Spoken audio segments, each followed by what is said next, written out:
In Appalachia in the year 1900 specifically, Christmas, it was a much quieter, softer holiday that was deeply rooted in the routines and rhythms of daily life. People's daily routines and their work didn't stop. It just had a little bit more traditions, a little bit more fun.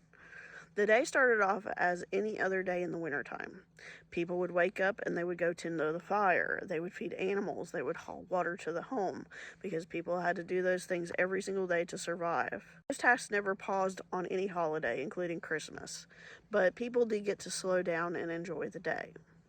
Christmas trees were not as common back then. There were some people who had them, but not everybody had them. Families still decorated their homes with nature's beauty because that's what people had and that's what was available. So people would go out and they would gather cedar, pine, maybe even mistletoe. For gifts, kids might get a sweet orange. Women would do a lot of sewing and knitting to make gifts, so they might make homemade socks or a homemade jacket or coat or whatever like the little kids needed. Sometimes they would get some hard candies from the general store, or they would get a tiny toy. A lot of the times it was homemade, like a homemade doll. And everything that people received was very meaningful and it was very appreciated. The real Christmas magic was food. Families spent weeks saving ingredients for a special meal. Biscuits, apple pies, stack cakes, they would fill the kitchen. It wasn't extravagance though, it was making do with what they had on hand. Sometimes they had meat, but sometimes they went without. It just depended on what was available at the time. Church played a huge role in the day. Even families who didn't attend religious services regularly, they went to Christmas Eve and Christmas Day services.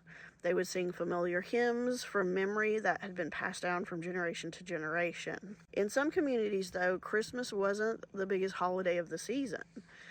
Thanksgiving and having a holiday revolving around getting a lot of food and feasting and being thankful might have been more important than Christmas. But as things changed, by the 1920s, Christmas was growing. It was starting to become louder. By the 1940s, you had huge infrastructure projects bringing paved roads and electricity. People could go to stores to purchase things.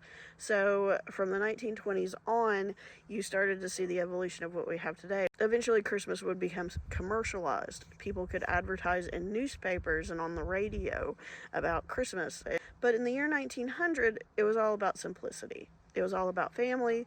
It was a day to briefly pause in the winter's hard work. And I think it might rain, so I'm going to end here. But if you're celebrating Christmas or any of the holidays, Merry Christmas. I hope you're doing well, and thank you for watching.